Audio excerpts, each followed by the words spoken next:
Hello everyone. Today we will start class 9 chapter 2 polynomial exercise 2.1 of NCERT. Before starting this chapter, it is my request to you all, please see my last video, the introduction of polynomial chapter 2. Without understanding the introduction part, you are not able to solve exercise 2.1. So in exercise 2.1, let us start. The first question is given, which of the following expressions are polynomial in one variable and which are not? State reason for your answer. The question I will give you in PDF. If you have book, you can see. It is given in question number 1, 5 questions are given. And you have to tell that which one is a polynomial in one variable and which one is not. See, number 1, 4x square minus 3x plus 7. As I have told you that what is polynomial? The definition of polynomial is that a polynomial, an expression which has non-negative integral power of variable. Variable का जिसमें non negative integral power होता है, मतलब कि whole number में power होता है. अब जैसे देखो यहाँ 4x square minus 3x plus 7, यहाँ x की पावर क्या है? 2 है. x की पावर यहाँ क्या है? 1 है. तो ये क्या होगा? ये पॉलिनोमियल होगा. तो यहाँ लिख देंगे polynomial in one variable. Okay. Because reason भी लिखना है, याद रखिए रीजन भी लिखना है. Because the variable has non negative integral power. Okay. Now come to second question. y square plus root t. Here y has a non-negative integral power, that is 2. So this is also a polynomial in one variable. Here again you have to write the region because the variable has non-negative integral power. You can write variable x है या variable अगर y है तो y है. Now third number 3 root t plus t root 2. 3 root t means देखो t पे अगर root है it means t to the power minus 1 by t to the power 1 by 2. तो t to the power 1 by 2 ये क्या है? कोई number नहीं है, फ्रैक्शन नंबर है. तो ये जो है ये हो गया 3 टू द पावर 1 बाई 2 और प्लस t रूट 2. तो जब जहां होल नंबर आ गया तो ये क्या होगा? पॉलिनोमियल तो होगा नहीं, क्योंकि पॉलिनोमियल में पावर क्या होना चाहिए? होल नंबर आना चाहिए. यहाँ जो है t पे फ्रैक्शनल नंबर आ गया, तो ये पॉलिनोमियल नहीं है. मैंने बताया भी था आपको कि रूट में हो या अपॉन में हो वेरिएबल तो वो कभी भी पॉलिनोमियल नहीं हो सकता. तो ये हो गया नॉट ए पॉलिनोमियल. ओके. अब इसका भी रीजन लिखना चाहे तो लिख सकते हैं. Here the variable t has power fractional power. Here the variable t has fractional power, therefore it is not a polynomial. अब आते हैं अगले क्वेश्चन पे. ये y plus 2 upon y है, तो 2 upon y का मतलब क्या होगा? इसको आप लिख सकते हो y plus 2 into 1 upon y. अब इसको अगर एक्सटेंड करेंगे तो y plus 2 और y पे पावर माइनस 1.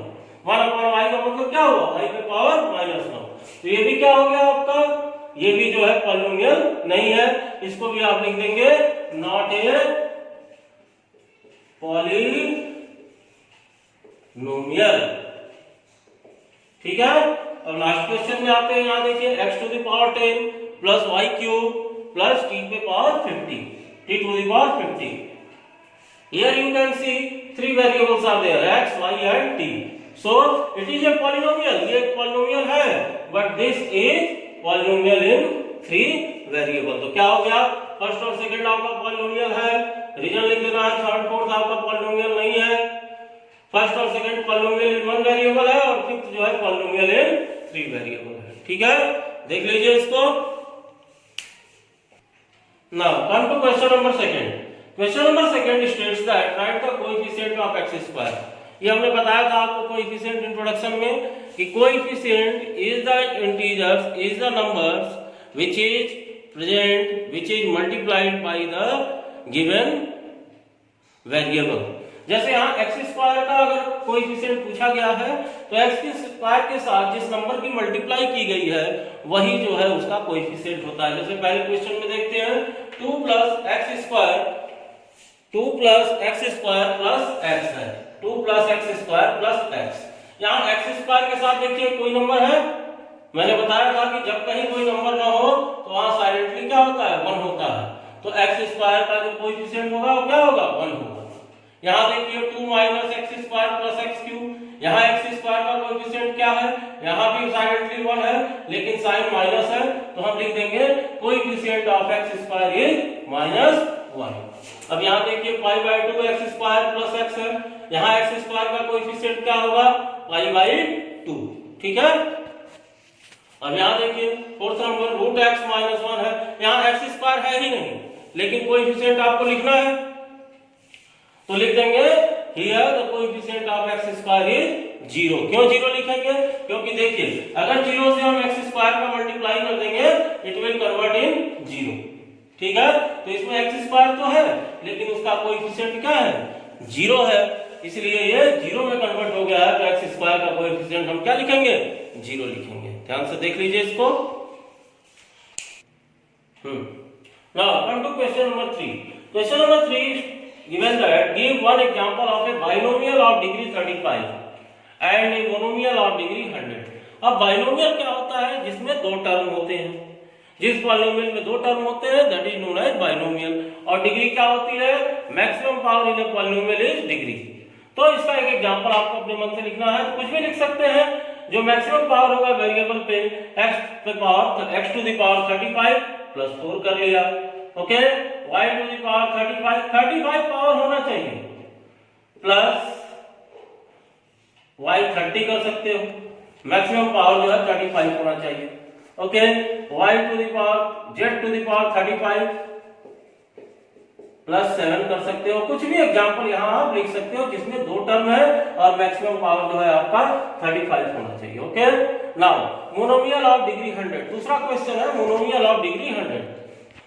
ऐसा पॉलिनोमियल लिखना है जिसमें एक टर्म हो, मोनोमियल मींस सिंगल टर्म, और डिग्री उसकी कितनी होनी चाहिए, 100 होनी चाहिए। तो कुछ भी लिख सकते हैं, x टू द पावर 100 ये एक पॉलिनोमियल हो गया, 2y टू द पावर 100 ये टर्म हो गया, ये सारे मोनोमियल के एग्जांपल हैं, ठीक है। √3z पावर 100, देखो नंबर रूट में हो सकता है, वेरिएबल रूट में नहीं होना चाहिए, ये ध्यान रखना, ठीक है। तो ये सारे जो है monomial of degree 100, maximum power 100 और मोनोमियल है तो उसमें वेरिएबल कितना होना चाहिए, 1 होना चाहिए, सॉरी टर्म कितना होना चाहिए मोनोमियल में, सिंगल टर्म होना चाहिए, ठीक है। Now question number 4, right the degree of each of the polynomial. Number 1 polynomial degree लिखना है इसमें 5x³ + 4x² + 7x। डिग्री में हमने क्या बताया था, the maximum power in a polynomial is known as its degree, the maximum power of a variable in a polynomial is known as its degree. यहाँ देखिए x का पावर कितना है, 1 है, यहाँ 2 है और यहाँ 3 है, तो मैक्सिमम पावर कितना हो गया, 3 हो गया, तो इसकी डिग्री क्या हो गई, 3 हो गई, ठीक है।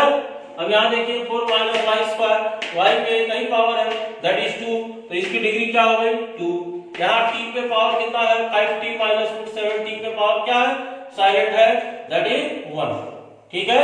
यहाँ इसकी डिग्री क्या हो जाएगी, 1 हो जाएगी। और उसके बाद आते हैं क्वेश्चन नंबर 4, 3 को मैंने बताया था कांस्टेंट पॉलिनोमियल। कांस्टेंट पॉलिनोमियल में जो डिग्री होती है वो 0 होती है, और 0 पॉलिनोमियल की डिग्री क्या होती है, 0 पॉलिनोमियल का हमने इंट्रोडक्शन पार्ट में बताया था, कांस्टेंट पॉलिनोमियल और 0 पॉलिनोमियल। तो कांस्टेंट पॉलिनोमियल में डिग्री जो है 0 होती है, और 0 पॉलिनोमियल की डिग्री जो है नॉट डिफाइंड होती है, ओके। तो ये आपकी डिग्री हो गई सारे क्वेश्चन की। Question number 4। Now come to the last question, question number 5। Classify the followings as linear, quadratic and cubic polynomial. तो पहले क्लासिफिकेशन करने के पहले कुछ पॉलिनोमियल दिए गए हैं, इसमें आपको बताना है कौन लीनियर है, कौन क्वाड्रेटिक है और कौन क्यूबिक है। तो मैंने बताया था इंट्रोडक्शन में कि according to the degree different type of polynomial, the polynomial which have degree 1 that is known as linear polynomial, the polynomial which have degree 2 that is known as quadratic polynomial, The polynomial which have degree 3 that is known as cubic polynomial. The polynomial which have degree 4 that is known as biquadratic polynomial. तो अब यहाँ degree देखते हैं। Degree तो समझ में आ गया होगा लास्ट क्वेश्चन में। अब यहाँ डिग्री कितनी है इस क्वेश्चन में? x स्क्वायर प्लस x में डिग्री क्या है? 2 है। तो 2 डिग्री वाले क्या होते हैं? 1 degree linear, 2 degree quadratic and 3 degree cubic. तो ये क्या हो गया? ये आपका हो गया क्वाड्रेटिक पॉलिनोमियल।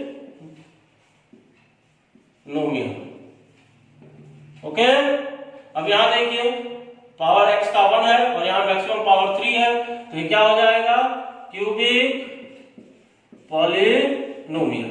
ओके, यहां देखिए मैक्सिमम पावर कितना है? 2 है, तो ये क्या हो जाएगा? Quadratic polynomial. ओके, यहां देखिए 1 प्लस x पे पावर कितना है? कुछ नहीं है, मतलब 1 है, तो ये क्या हो जाएगा? Linear polynomial. ठीक है, यहां देखिए t पे 3t है, t पे पावर कुछ नहीं है, मतलब t पे पावर क्या है? 1 है, तो ये भी क्या हो जाएगा आपका? लीनियर। ठीक है, यहां देखिए r पे पावर 2 है, तो डिग्री 2 हो गई, तो 2 डिग्री क्या होती है? क्वाड्रेटिक। ठीक है, ये पॉलिनोमियल, ये भी पॉलिनोमियल। और ये 7x क्यूब है, x पे पावर क्या है? 3 है, तो ये क्या हो जाएगा आपका? Cubic polynomial. ठीक है, इसको ध्यान से देख लीजिए। ये आपका एक्सरसाइज 2.1 क्या हो गया? कंप्लीट हो गया। Okay, thank you.